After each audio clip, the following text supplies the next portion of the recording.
once again out there, hockey fans, and welcome to another edition of Everett Silvertips Rinkside right here on the Everett channel. I'm your host and the radio voice of the Everett Silvertips, Travis Huntington, and thank you very much for joining us once again here on the program. The 10th anniversary season of Everett Silvertips hockey is nearing its midway point already. It's been an exciting run, obviously, for the team, not only for the past 10 years, but also in this season, in the 2012-13 WHL campaign. And right now we're going to talk to one of the key contributors of that campaign here on today's program. We're talking about third-year Silvertips forward Manraj here. And Manny, appreciate the time here today, and thanks a lot for joining us. Thanks for having me, Trev. Well, I got to say, here we are now moving in. A lot of charity things going on for the Silvertips. We've had, of course, Pink the Rink was in October. And then in November, we've got the Movember mustaches going on. You and me both getting into the mustaches. It looks pretty good. Yeah, thanks. I mean, doing it for a good cause here for prostate cancer. Got to look a little funny for a month or so, but I mean, it's definitely worth it. Well, and you're right there among the team leaders, too, in terms of money raised among the players. I'm doing my best getting the word out there on Twitter and Facebook, and, you know, my friends and family are donating, so it's definitely nice. Well, that's right, and so the Movember mustache is a little bit uncomfortable, but again, for a good cause. Silvertips among the top teams in the entire Canadian Hockey League in major junior hockey in terms of money raised for men's cancers with Movember. But Manny, talking about hockey this season for you, now your third year as an Everett Silvertip, and of course your role has expanded, things have changed, you've matured, I assume, on and off the ice over that time, and here you are now as one of the veteran guys on the team, and it looks like it's been going well for you. Yeah, it's definitely weird being a veteran on the team, you know, third year in the league. It goes by fast, but I'm enjoying the ride so far, and, you know, coach is giving me lots of ice time to, you know, help the team out, and I'm just taking advantage of it. Well, and I would have to think for you, Manny, right off the hop, you had a lot of success there. I mean, the second game of the season, you had 3 assists, and you and your line mates, and we'll talk more about that line here in just a minute, but from a personal standpoint, it had to feel good for you right off the hop to have some success this season and maybe help you get comfortable here. Exactly. I mean, getting those 3 assists in that second game there. Unfortunately, I didn't get a win, but, you know, for my confidence to, you know, just be able to know I can contribute to the team, that helped me a lot for, you know, just these games coming up as well. Well, and now that you're a couple months into the season, of course, had a little bit of an injury absence there in the middle, but by and large, you've been out there and you've really been a key contributor this year. Has that been a fun process for you in terms of now being one of those guys that is relied upon in key situations and out there scoring? It's definitely fun to, you know, be that go-to guy. I know everyone their whole career wants to be that guy, and just having fun with it right now, doing my best to help the team win in any way.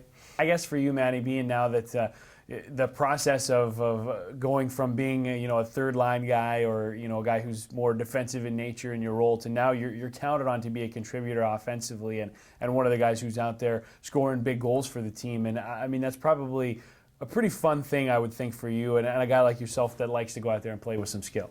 No, yeah, it's definitely a different role. I mean, the past 2 years here, I've been that third line checking, center, just shutting down the other team and contributing offensively whenever I can. But now knowing that coach has trusted me to be that top 6 forward to, when we're down by 1, to go out there and put one in the net or, create some offense and create some chances, I think that's definitely a fun experience.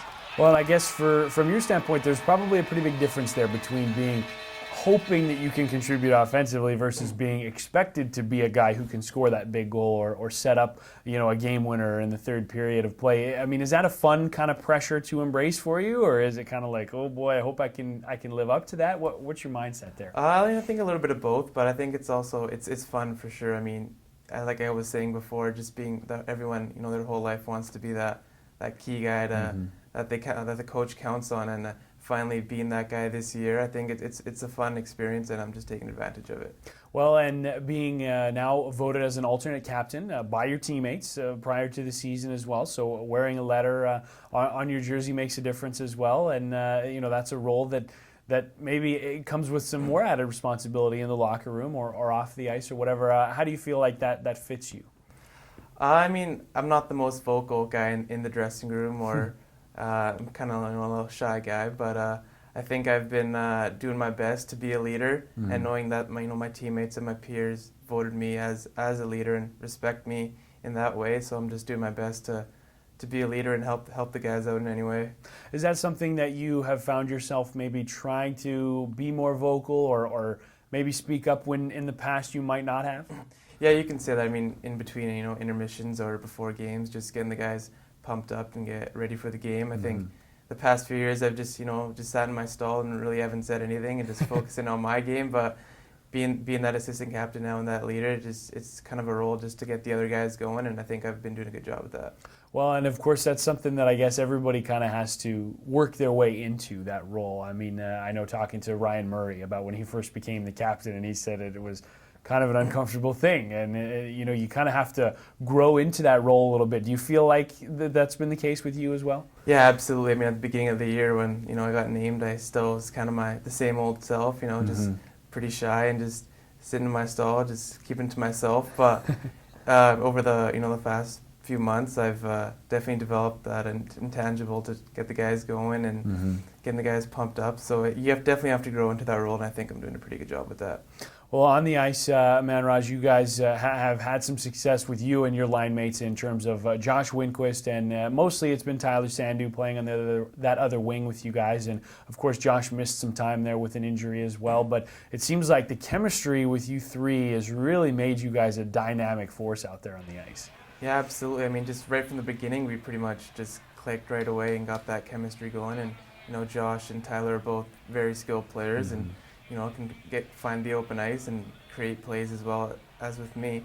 And I think it just clicked right from the beginning, and it just keep on going right now. That's got to make it fun out there. I mean, when you really feel like you're feeding off of each other, you guys have got a good read on who's going to be where and what a guy's going to do with the puck. I mean, that's got to make it pretty entertaining, not only for us to watch, but for you guys out there as well. No, yeah, you can get some pretty creative plays going when you just know where guys are going to be, and I pretty much know exactly where they're going to be every time. So it's just easy. You don't have to look twice. You'll already know they're going to be there, and it makes it a lot easier. Well, Manny, it's been a fun season so far. Obviously, you guys have had a lot of success already, and a whole lot of hockey left to be played this year, and a whole lot of show left for you right here on the Everett channel. So don't go away. We're going to get a quick break, but we'll have much more with Manraj Hare when we return to Everett Silvertips Rinkside right here on the Everett channel. At Everett Community College, you can stay close and go far. For me, going far is faculty who really care about me. Going far is becoming the first in my family to go to college. Going far is taking the first step toward my dream job. Going far is going to college without going broke. At Everett Community College, you can stay close and go far. Hello once again, hockey fans, and welcome back to Everett Silvertips Rinkside. Again, I'm your host and the voice of the Everett Silvertips on the radio, Travis Huntington, and talking right now with third-year Silvertips forward Manraj Hare. And Manny, obviously we talked a lot in the first segment about this season and the development of this franchise right now that you guys are going through. Of course, that growing process, rebuilding, reloading, whatever you want to call it. Obviously, that's where this team's at right now. And I know that being one of the veterans, it's important for you to be able to not only contribute out there on the ice, but also to help these young players come along and improve to hopefully improve this franchise as you go forward here. What has that process been like, whether it's for you individually or for the team overall, as you try to take a young hockey team and forge it into a winner here? I mean, it's been tough. There's been some ups and downs throughout the season already so far, but I mean, I'm just doing my best to help the younger guys out and showing them what it takes to play in this league and, keep playing this league for 4 or 5 years. And, when they're having trouble out there on the ice, when they're not putting the puck in the net or just things like that, you just try to, give them as much confidence as you can. And I think I've been doing that. Well, and it's not an easy process to go through. Obviously, everybody loves winning. Nobody likes to be an underdog or to be the type of team that maybe isn't expected to go to the league final or anything like that this year. And again, I know that there are some trying times with that. How do you handle that? How do you always stay positive and make sure that everybody's looking toward the future and trying to get better? I mean, kind of embracing that underdog role, I guess you can say. Yeah. It's a rebuilding year, but we still know we can play with the best out there. So it's just getting into every game, being focused and ready to play every game. And I think we are doing that as a team. And I think throughout the year we've been doing that. And I mean, we've got lots of hockey left here in the season, and I think we'll definitely get better as the season goes by. When you've already had some big wins over some pretty good hockey teams in this league, and of course there's a lot of those left to come here, and a lot of those opportunities, and trying to go forward and get into the postseason here. And I guess as this team grows together, what do you think you guys are capable of if you really are able to grow together and improve as a group? Like you said, we have beaten some pretty good teams this year, and if we stick to Coach Ferner's game plan and his systems, I think we're able to beat the top teams and compete with them. So I think we gotta stick to his systems and listen to him. I mean, some nights we'll play 40 minutes or 30 minutes, but we won't get that complete 60-minute game. And I think that's what we really need to focus on here in the upcoming months to be successful. Well, and you talk about embracing the underdog role a little bit there, like you said, and I know that's not kind of in everybody's DNA, so to speak, to handle it that way. But I mean, from a personal standpoint, Manny, we talk about as a player and your kind of journey through the Western Hockey League. You didn't get drafted in the Bantam draft, so you were a guy who maybe had to come and improve yourself in training camp, maybe a little more than some guys would, and then you've had to fight through some injuries. You've had to face some adversity in your career to get to where you're at right now. Do you feel like that's kind of helped you mature and become a better competitor? I think so. I mean, it's been a tough career for me so far, in my young career, I guess you can say. But not being drafted in the Bantam draft, I was really disappointed in that. But got invites to camps all throughout the league, and ultimately chose Everett. And I think I've just been embracing that my whole life, facing adversity, and it's definitely made me a stronger person. Well, and as you talk about, again, some of the things that you've had to face and deal with in your career, last season you were out almost all year, and it wasn't just one injury, it was multiple injuries that kind of held you out of the lineup there. What did that teach you about maybe bouncing back or dealing with some unfortunate circumstances? I think just being mentally strong. I mean, you can't go out there and help the team every game and every practice, but just being mentally strong and being prepared for when you do come back, and you got to be prepared for when you come back. And I think I did that as best as I could. Worked hard in the gym and just got ready for when I was going to come back.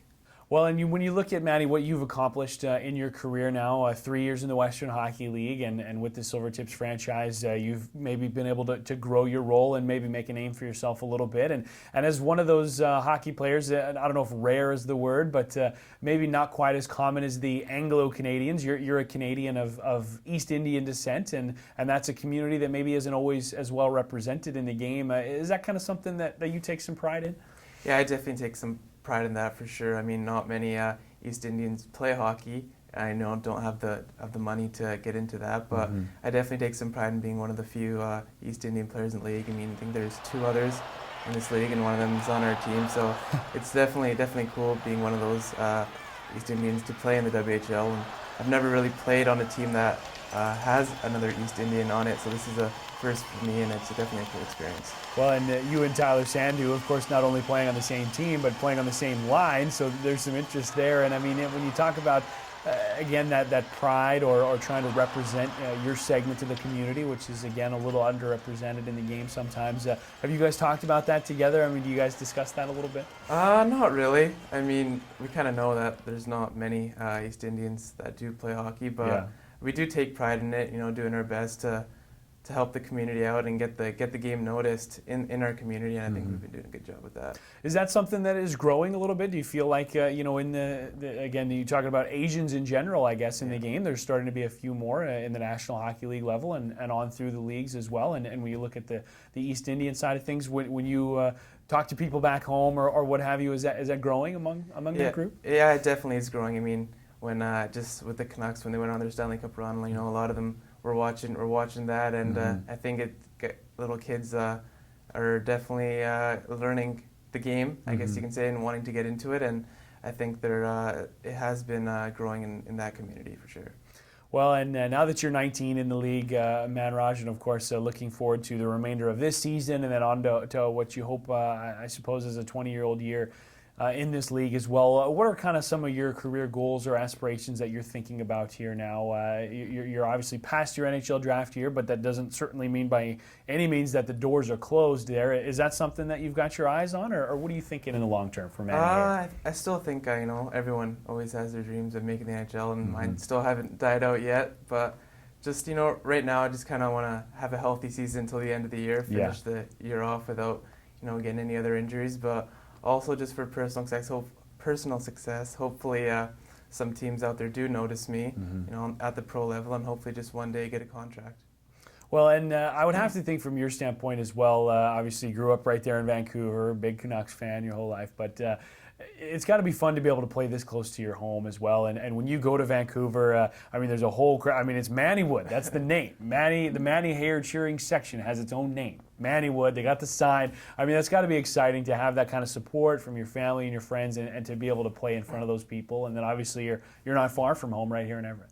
No, it's definitely unbelievable going home and playing at the Pacific Coliseum there in Vancouver against the Giants. I get a whole bunch of friends and family that come out to come watch me play, and it's just unbelievable that support that I've had throughout the years. And like you're saying, Mannywood, they get the sign, and let the rest of the rink know that they're here to cheer on Everett and me. So it's cool. Well, it's obviously that's a lot of fun. It's been a lot of fun watching you this year, Manraj. I know that the success you had is only going to grow, and obviously good luck the whole rest of the season as well, and as we go forward down the road. Yeah, thank you, Trav.